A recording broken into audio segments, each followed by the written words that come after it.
Hey dear friends, how's it going? It is Saturday today. Just got the sheep moved to a new spot.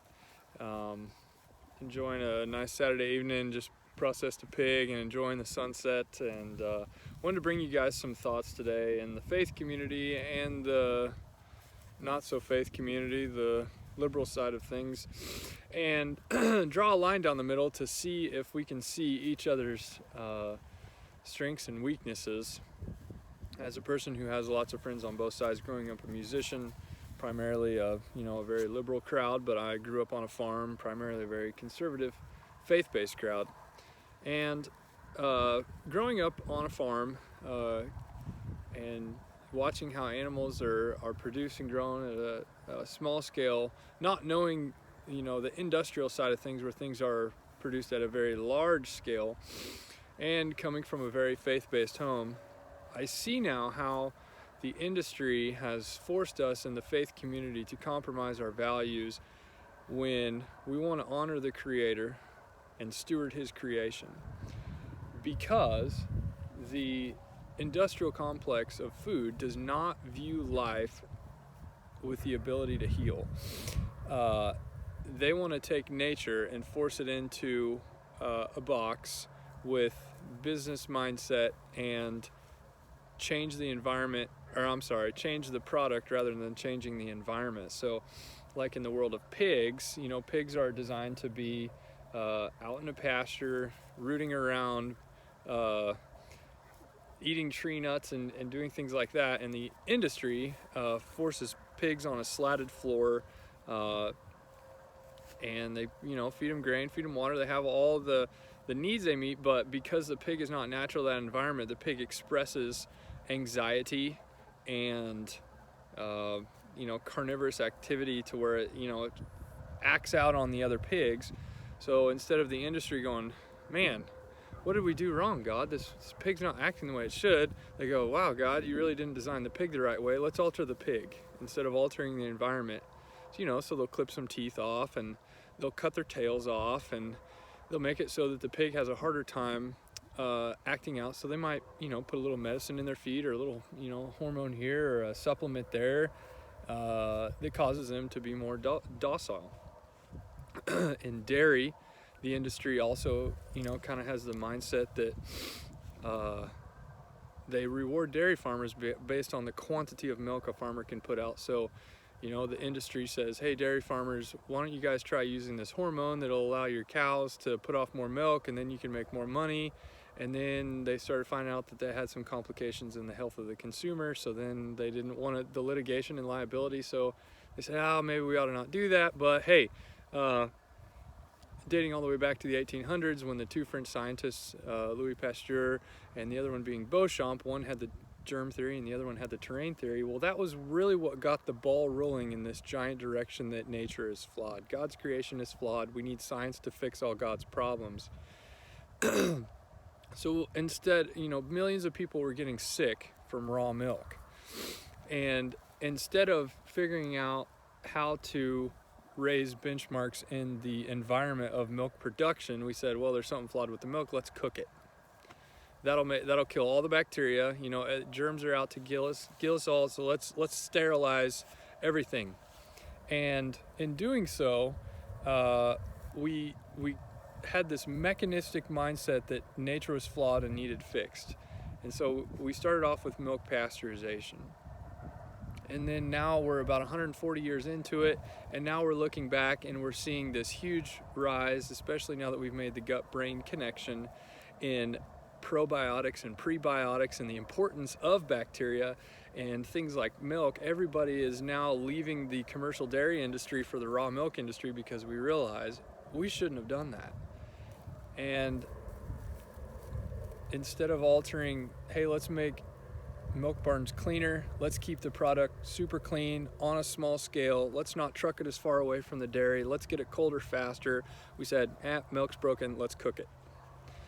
And they did the same thing in the beef industry, just with a little different mindset. Beef, cows are meant to eat grass.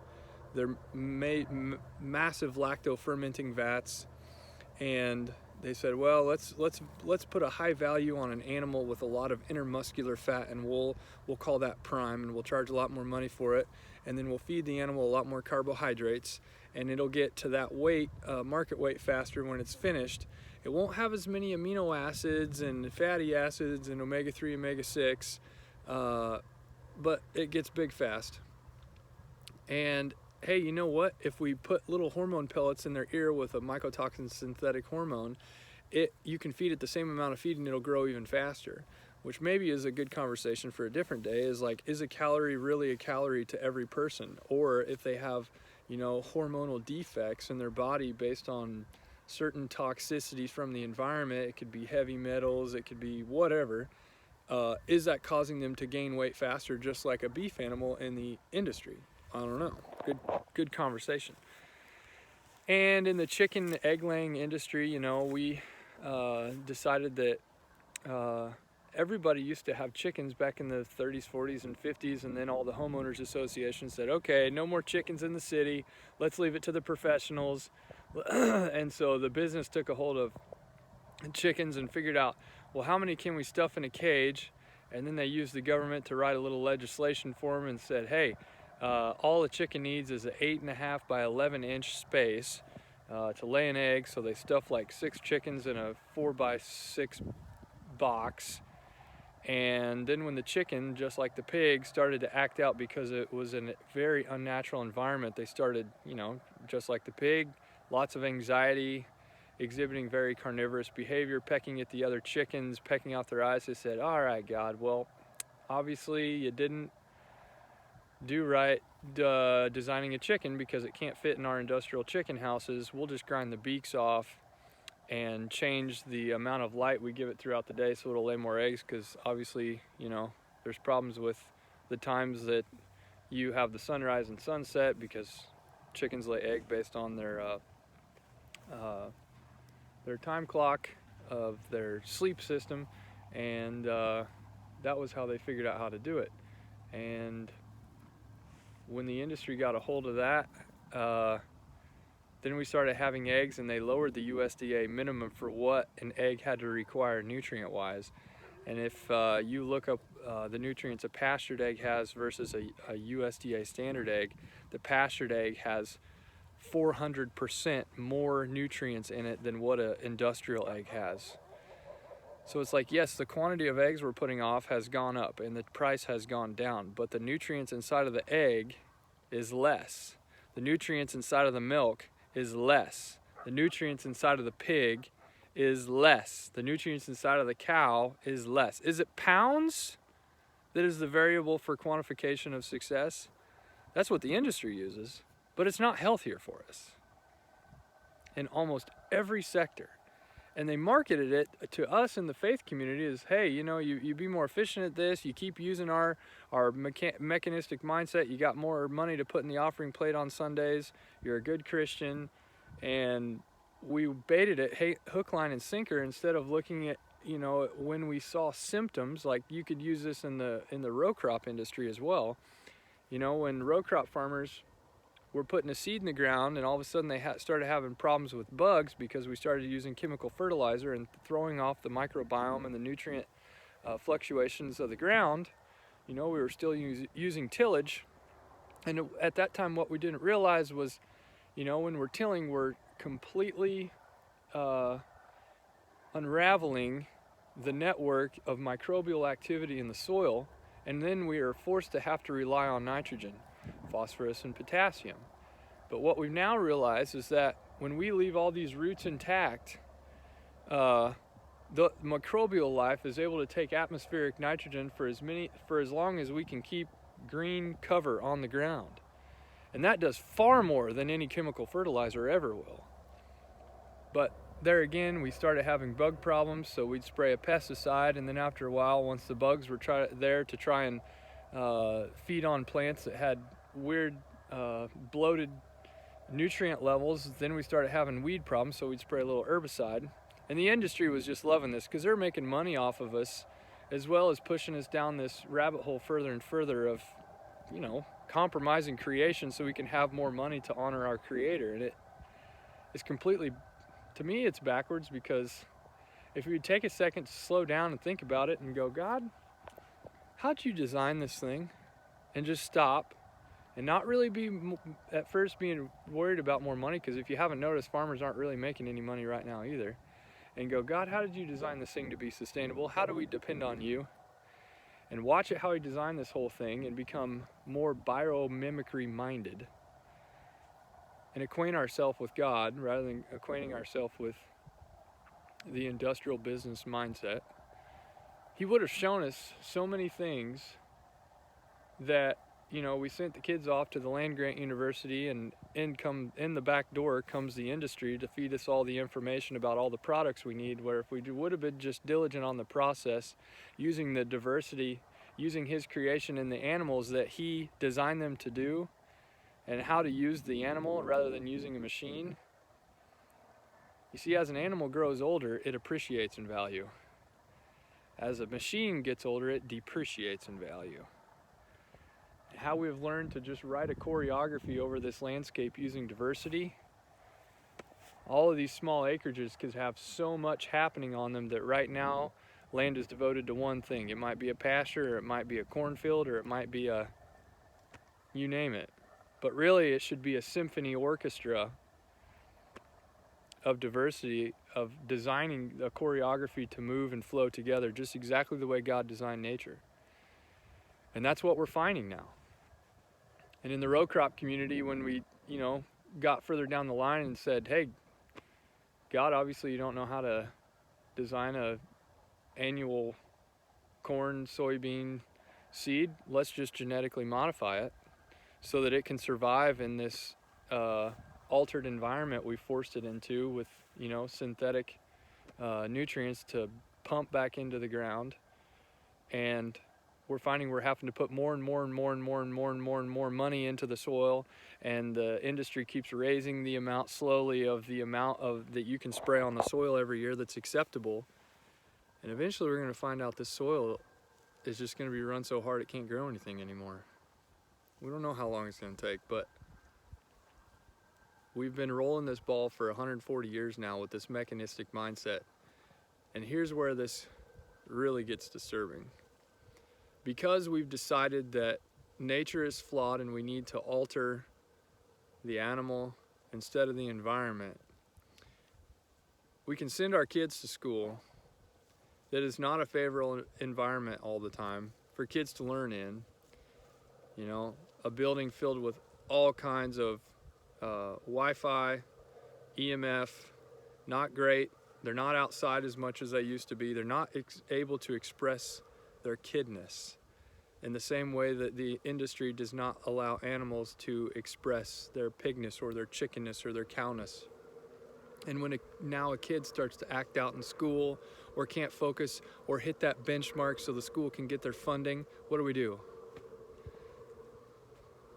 God, obviously you don't know how to design a human. Let's alter the human and medicate them rather than figuring out how to change the environment. Now, of course, altering the environment I know is easier, but I don't really think it's doing the best job at honoring God. I think we need to go back to the drawing board and figure out how to do this God's way. Because he's trying to scream out, there are symptoms all around us in every industry, and we as humans are seeing so many symptoms, in the pharmaceutical industry is trying to, no, let's suppress those symptoms. We don't need so many symptoms. Everybody's hurting, everybody's inflamed, everybody's anxious, everybody's angry. And the soil is crying back out to us, return to me and steward me. People my age that were, we were told, go to college and go make something of yourself. Everybody's taking their liberal arts degree and, building a good campfire and lighting it, spending some time out in nature and returning back to farms. And they find a lot of joy with it. They're leaving their desk jobs in the city and getting the hell out of there. They're getting their families back out to small acreages like this one to build a life of simplicity, quiet, living a life stewarded creation, honoring God. And it's hard work. And a lot of people that, want to point a finger at you But if you're pointing a finger and you've never come out to see this and experience it, and especially with the camaraderie I get to have with my neighbors all the time, this is an experience of life more and more people are wanting. Anyway, this is a difficult topic for me to talk about because I have friends on both sides, and I know, liberal friends are marketed as, being more health savvy, hippie tree hugging tree lickers, but not so much able to honor the Creator. And they view us in the faith community as, very, very not honoring to creation. And I hope you see why now.